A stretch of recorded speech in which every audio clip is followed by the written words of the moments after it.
a repasar un poco sobre determinantes, su identificación y su clasificación, que es lo que se suele pedir en los ejercicios de gramática.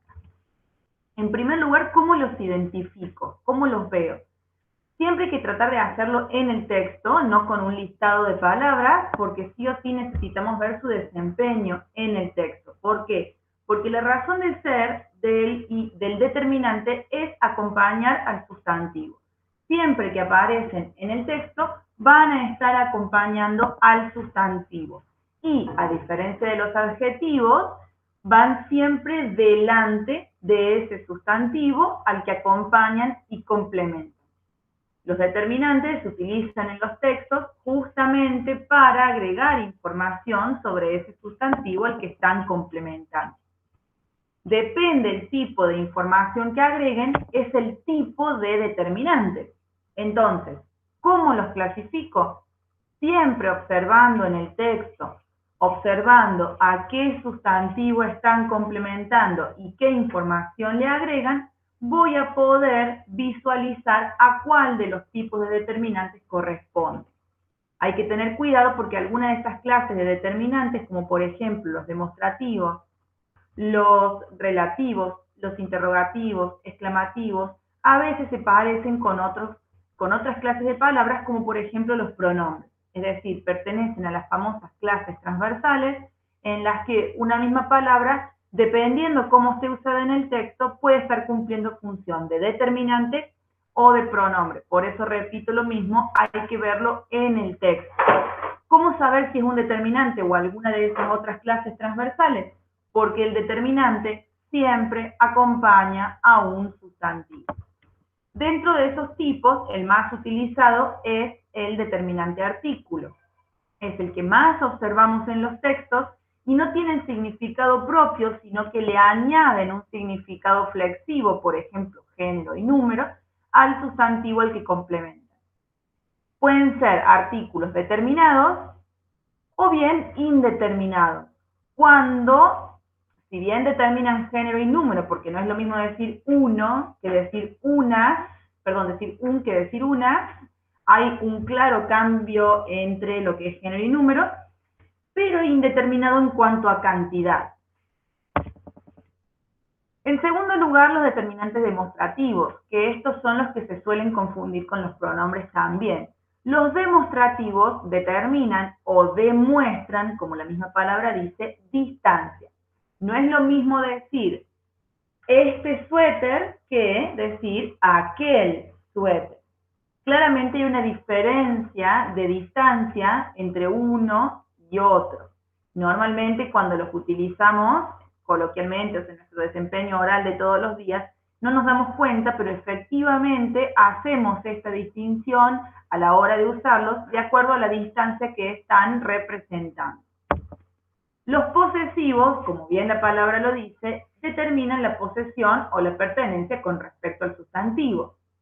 Ahí obviamente que van a variar en género y número, por supuesto que concordando con el sustantivo al que complementan, justamente si lo están complementando y acompañando, van a variar en género y número. Entonces, dependiendo si el poseedor es uno o es varios, va a variar. Si varía también por la persona, si el poseedor es el que emite el discurso, es decir, yo estoy emitiendo el discurso, digo mi suéter. Ahora, en el caso de quien escucha o lee el poseedor, tu suéter. Si el poseedor es una persona que no es ni el hablante ni el oyente del momento, es su suéter, alguien extra. Eso también va variando dependiendo la situación comunicativa en la que se dé, por supuesto, por eso repito, hay que observarlo en el texto. Lo que no varía es que la diferencia entre estos determinantes y sus pronombres equivalentes es que los determinantes siempre van a estar acompañando el sustantivo y los pronombres lo reemplazan. Entonces, si yo digo mi suéter, mi es determinante posesivo porque está acompañando y complementando al sustantivo suéter. Si yo digo el mío, ese mío es un pronombre porque está reemplazando al sustantivo suéter, no lo acompaña. Lo mismo con el resto de las clases de determinantes.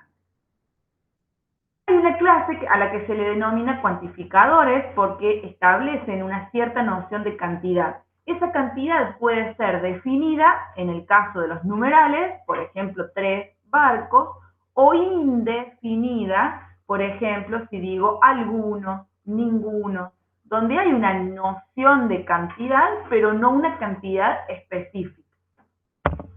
Y por último, los determinantes interrogativos y exclamativos, como bien la palabra lo dice, introducen preguntas o exclamaciones, siempre, lógicamente, acompañando un sustantivo, es decir, introducen una exclamación, una pregunta, como la de los ejemplos, pero complementando un sustantivo.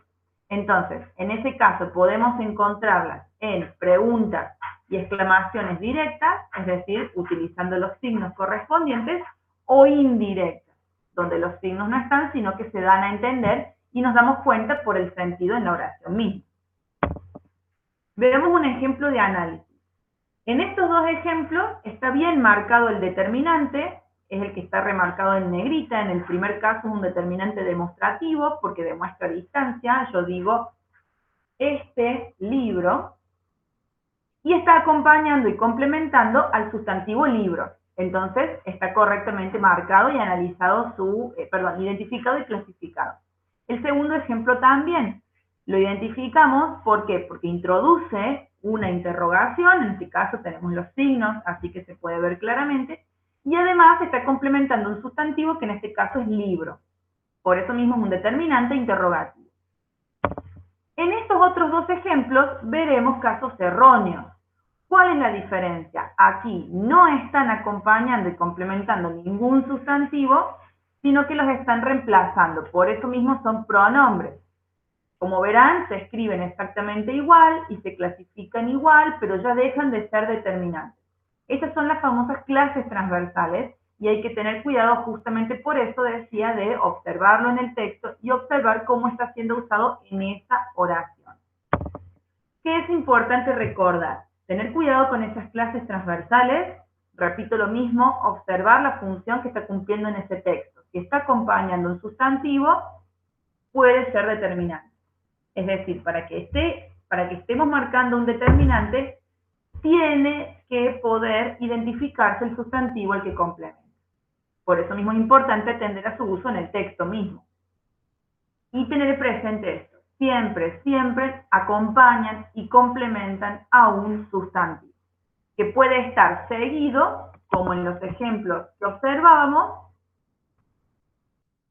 o bien, como en este caso, por ejemplo, este libro, ambas palabras están juntas, o bien a veces también puede darse que haya un adjetivo, por ejemplo, en el medio de las dos. Supongamos este interesante libro.